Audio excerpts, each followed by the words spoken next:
Hai, assalamualaikum warahmatullahi wabarakatuh. Kembali lagi bersamaku Devi di channel Devi Fauzia yang akan membahas seputar pengalamanku selama aku terkena GERD dan psikosomatik, teman-teman.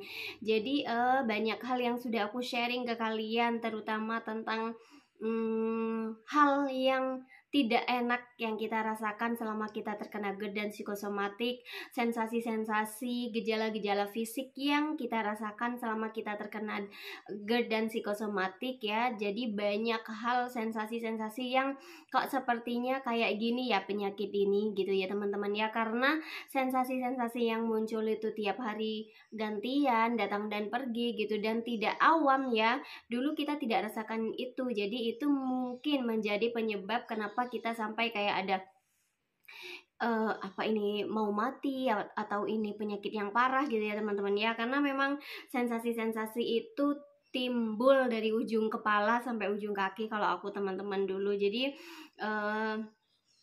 tapi ya setelah semakin kesini aku semakin merasakan bahwa memang setiap Allah memberikan sesuatu kepada kita, entah itu baik atau buruk, pasti Allah ada niat atau ada hal baik yang bisa kita ambil dari suatu peristiwa, dari hal yang kita takuti, dari hal yang kita anggap sangat mengganggu gitu ya teman-teman ya. Begitupun dengan penyakit ini, penyakit GERD dan psikosomatik. Awalnya yang aku pikir, aku nyangka kalau aku sudah menjadi orang yang paling kayak paling punya penyakit paling parah gitu ya, ngelihat tetangga-tetangga pada berangkat kerja dengan normal, main bersama anaknya, ngelihat postingan teman-teman jalan-jalan ke sini. Terus aku ngerasanya kok aku ya yang Allah pilih untuk mendapatkan penyakit ini, meskipun waktu itu memang sudah tahu kalau aku terkena psikosomatik, tapi karena awal-awal memang memang butuh proses teman-teman, memang perlu waktu. Jadi yang sekarang sedang berjuang, yang sekarang sedang panik-paniknya, kita lawan aja. Meskipun aku tahu tidak mudah, tapi aku yakin kalau misalnya kalian berusaha dan berdoa, insya Allah akan kasih jalan kesembuhan. Itu bisa lewat macam-macam teman-teman. Ada yang sembuh di obat, silahkan diteruskan. Ada yang hanya dengan menonton video-video YouTube kayak aku, alhamdulillah sudah better gitu ya. Jadi banyak jalan menuju Roma, banyak jalan menuju kesembuhan. Tapi silahkan dicoba hal yang menurut kalian membuat kalian itu feel better dari sebelumnya gitu teman-teman ya. Jadi kembali lagi, semakin kesini aku semakin ngerasa kalau memang pasti ada niat baik Allah, ada hikmah di balik semua ini. Kenapa aku menjadi salah satu orang yang terkena psikosomatik teman-teman. Jadi kalau penyakit GERD ya mungkin banyak sekali teman-temanku juga yang yang punya GERD, asam lambungnya naik gitu. Kalau misalnya mereka salah makan, lagi banyak pikiran, tapi karena mereka tidak ada psikosomatik kayak aku, jadi lebih gampang ngatasinya daripada aku yang terkena psikosomatik gitu teman-teman. Jadi di sini aku akan sharing ke kalian hal-hal positif apa saja sih yang merubahku, yang tentunya ke hal yang lebih baik dari penyakit psikosomatik ini. Yang pertama, yang paling pasti itu adalah memperbaiki hubunganku sama Allah Subhanahu wa taala. Aku tidak bilang kalau dulu aku bukan orang yang tidak beribadah. Aku alhamdulillahnya karena terlahir di lingkungan yang mengajarkanku tentang agama, terus aku tumbuh di lingkungan itu, serta lingkungan kerja yang benar-benar satu frekuensi dengan aku, yang sedikit banyak kan lingkungan itu sangat berpengaruh ya teman-teman ya. Kebetulan lingkungan kerjaku tuh memang yang mungkin lingkungan keluarga mereka sama denganku, jadi kita ibadahnya alhamdulillahnya 5 waktu, terus saling mengingatkan gitu teman-teman ya. Jadi dengan adanya psikosomatik, aku lebih mendekatkan diriku, lebih berpasrah, lebih memasrahkan diriku kepada Allah Subhanahu wa taala, teman-teman. Jadi contohnya misalnya kalau yang dulunya aku sholatnya mohon maaf agak terburu-buru, tergesa-gesa gitu ya teman-teman ya.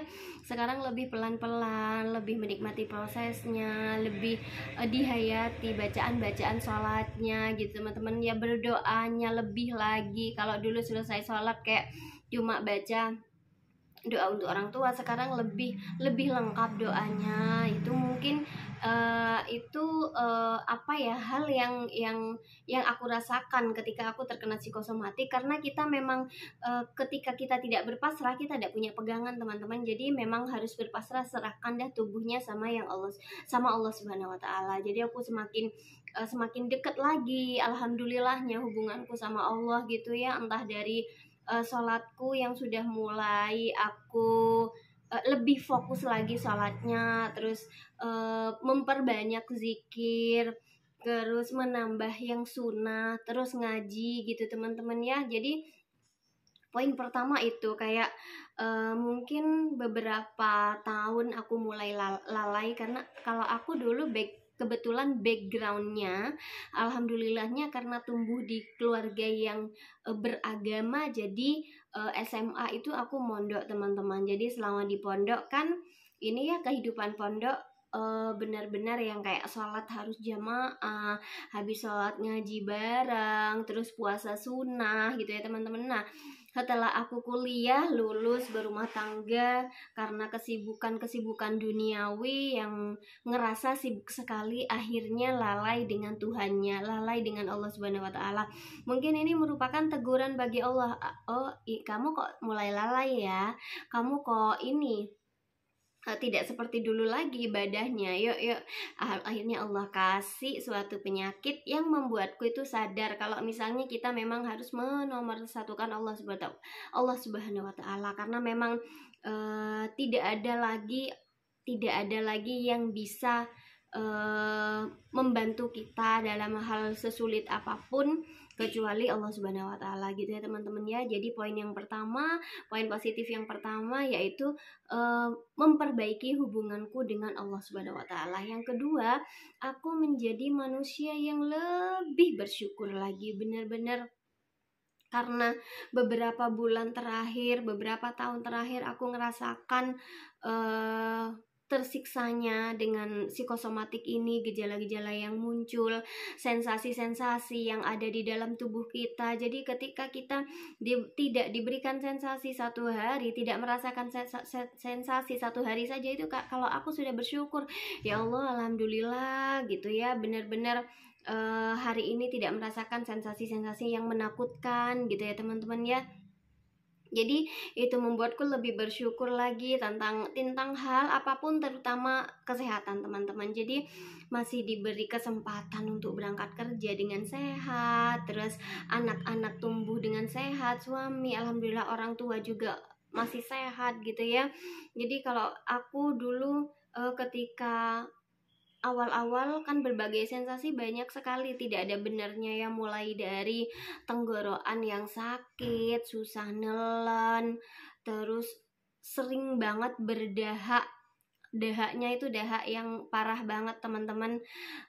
Terus hidung tersumbat, nyeri dada kiri, dada kanan, kaku leher dan pundak gitu ya, punggung belakang kayak yang timpai barang besar gitu ya, barang yang berat, terus kaki berat untuk melangkah, lemas, keliengan, terus penglihatan kabur ya. Jadi sensasi-sensasi itu benar-benar yang pernah merasakannya benar-benar lumayan menyiksa, lumayan membuat takut dan cemas. Jadi ketika kita berusaha dan kita berdoa dan Allah kabulkan, sensasi-sensasi itu hilang dari tubuh kita, entah hanya sehari atau 2 hari, kalau aku syukurku itu bertambah. Ya Allah, terima kasih sekali, sangat bersyukur, alhamdulillah gitu ya. Allah masih memberi kesempatan untuk hidup sehat kembali. Jadi ketika kita sudah diberi kesempatan untuk hidup sehat kembali, lebih baik kita jaga lagi nih tubuh kita jaga lagi pikiran kita gitu ya teman-teman ya. Dijaga tubuhnya ya dengan makan makanan yang sehat tentu, pola hidupnya juga dijaga sekarang gitu ya teman-teman ya, alhamdulillah. Nah selanjutnya lumayan merubah pola pikirku teman-teman, lumayan merubah karakterku. Yang pertama itu aku orangnya terlalu gampang mengambil keputusan. Nah, ketika aku kena psikosomatik, aku tidak mau nih ada beban lagi, ada nambah-nambahi pikiranku. Jadi setiap mau melakukan sesuatu, setiap mau memutuskan sesuatu, aku perlu kayak think twice, berpikir 2 kali, 3 kali, atau 4 kali bahkan, kira-kira ini baik enggak untuk aku gitu teman-teman. Jadi kalau aku dulu orangnya sangat tergesa-gesa dalam mengambil keputusan, tidak berpikir ke belakangnya tuh akan seperti apa. Tapi mungkin karena usia masih lumayan muda juga ya teman-teman ya. Tapi sekarang alhamdulillahnya hal baiknya adalah aku bisa berpikir lebih jauh dalam mengambil keputusan, berpikir dampaknya apa nih gitu ya teman-teman ya. Terus selanjutnya aku lebih menikmati proses. Jadi kalau biasanya aku tuh inginnya cepet gitu teman-teman. Kayak mau jalan-jalan aja aku tuh marah kalau misalnya kok lama sih, kok lambat sih, kok ini sih. Ketika di kendaraan pun pengen cepet-cepet selesai gitu teman-teman ya, pengen cepet-cepet nyampe.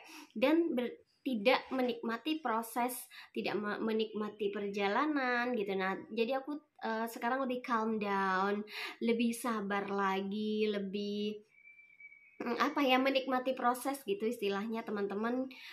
Kalau jadi bener-bener banyak hal yang merubahku karena penyakit ini. Jadi jangan hanya sisi buruknya saja yang kita pikirkan teman-teman, jangan hanya hal buruknya saja yang kita rasakan, tapi pasti ada hal baik dari Allah yang mau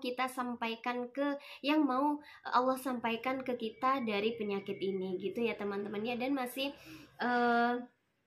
banyak lagi kok yang hal baik, terutama dalam karakterku yang dulu biasanya berapi-api gitu ya teman-teman ya. Sekarang lebih calm down, lebih let it flow, ikuti arusnya gitu teman-teman. Jangan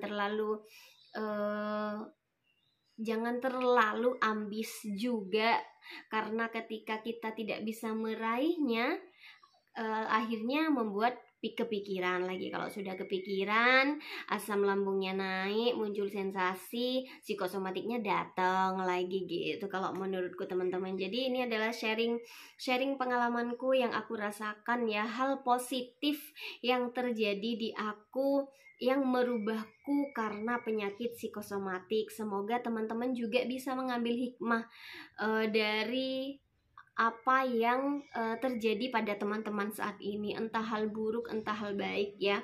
Jadi gitu teman-teman video sharingku hari ini. Jangan lupa terus berusaha dan berdoa, semoga Allah Subhanahu wa taala selalu menguatkan kita, selalu memberi kesabaran ya kepada kita, dan kitanya juga harus lebih berpasrah, harus lebih ikhlas dan lebih berserah lagi gitu teman-teman. Jadi terima kasih yang sudah menonton. Saya masih butuh dukungan dari kalian. Dimohon untuk like dan subscribe, atau kita bisa sharing di kolom komentar gitu ya teman-teman ya.